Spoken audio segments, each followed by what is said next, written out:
Hoy, tercer domingo de Pascua, continúa la liturgia en tono de júbilo, porque Cristo ha resucitado. El aleluya sigue resonando como un grito de celebración victoriosa, pues Jesús ha vuelto de la muerte a la vida para comunicarnos esa vida a nosotros. En el Evangelio de Lucas capítulo 22, versículos del 13 al 35, vemos el famoso pasaje de un camino entre Jerusalén y un poblado situado a unos 11 kilómetros de distancia llamado Emaús. Por ese caminaban dos discípulos de Jesús, que hacían este recorrido 3 días después de los sucesos de la muerte del Señor, precisamente el día en que Cristo había resucitado. Y mientras iban caminando y comentaban todo lo que acababa de suceder en Jerusalén, el mismo Jesús resucitado se les apareció haciéndose pasar por un viajero más que iba caminando en la misma dirección. Nos dice el Evangelio que los ojos de los discípulos estaban velados y no pudieron reconocer a Jesús. Jesús se hace el desentendido, el que no sabía nada de lo sucedido, y ellos se impresionan.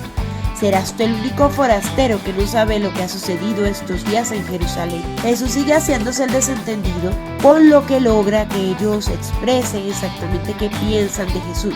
Nosotros esperábamos que Él sería el libertador de Israel, y sin embargo han pasado ya 3 días desde que estas cosas sucedieron. Luego le contaron que algunas mujeres de su grupo los habían dejado desconcertados, pues habían ido esa madrugada al sepulcro y llegaron contando que no habían encontrado el cuerpo y que se les habían aparecido unos ángeles que les habían dicho que Jesús está vivo. Le refirieron que también los hombres, los apóstoles, habían constatado lo del sepulcro vacío, pero añadían incrédulos que a Jesús no lo habían visto.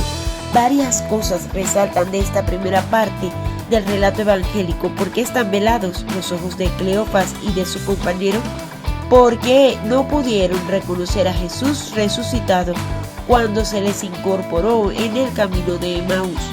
Más aún, porque estaban desconcertados ante la información dada por las mujeres que fueron al sepulcro.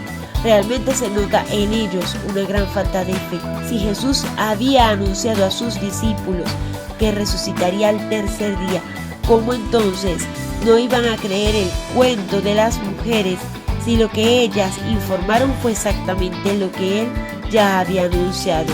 ¡Qué incredulidad ante el testimonio de los mismos apóstoles, quienes ratificaron lo del sepulcro vacío!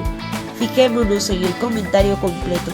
Algunos de nuestros compañeros fueron al sepulcro y hallaron todo como habían dicho las mujeres, pero a Él no lo vieron.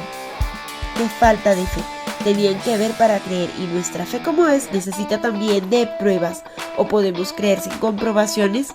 Pero no solo había falta de fe en estos dos discípulos, había también apego a sus propios criterios. Ellos esperaban un Mesías que fuera libertador de Israel. Con esto nos muestran que no aceptan del todo lo que Jesús había hecho o lo que había dejado de hacer, sino que más bien tenían su propia idea de cómo debían ser las cosas, de cómo debía actuar el Mesías. Con razón el Señor los reprende duramente. Qué insensatos son ustedes y qué duros de corazón para creer todo lo anunciado por los profetas. ¿No tendría también que reprendernos el Señor así? No podría el Señor tacharnos de insensatos, pues también tenemos nuestros propios criterios e ideas. Por cierto, no muy ajustados a los criterios de Dios. ¿No podría el Señor tacharnos de duros de corazón? También pues somos duros para creer. Luego de esta fuerte corrección, comienza Jesús a explicarles todos los pasajes de la Escritura que se referían a Él. Y al sentirse ellos emocionados con estas explicaciones, le piden a Jesús que no siga de camino. Quédate con nosotros, le dicen. Jesús accede, y al estar dentro, sentado a la mesa, nos dice el Evangelio que tomó un pan, pronunció la bendición, lo partió y se los dio. Fue en ese momento cuando se les abrieron los ojos y lo reconocieron al escuchar lo que Jesús les iba diciendo. Su corazón se emocionaba e iban entendiendo lo que les explicaba. Y al recibir a Cristo en la Eucaristía, pudieron reconocerlo y pudieron creer que realmente había resucitado. ¿Qué otra enseñanza podemos sacar del camino de Emaús? Nosotros Debemos escuchar a Jesús, debemos buscarlo primeramente en su palabra contenida en la Biblia y en las escrituras de cada domingo. Debemos estar en sintonía con Él para reconocerlo cuando se nos acerque en nuestro camino. Para estar en sintonía con el Señor debemos buscarlo sobre todo en la oración, pero además recibirlo con frecuencia en la Sagrada Eucaristía y cuando no la podamos tener, realizar frecuentes comuniones espirituales.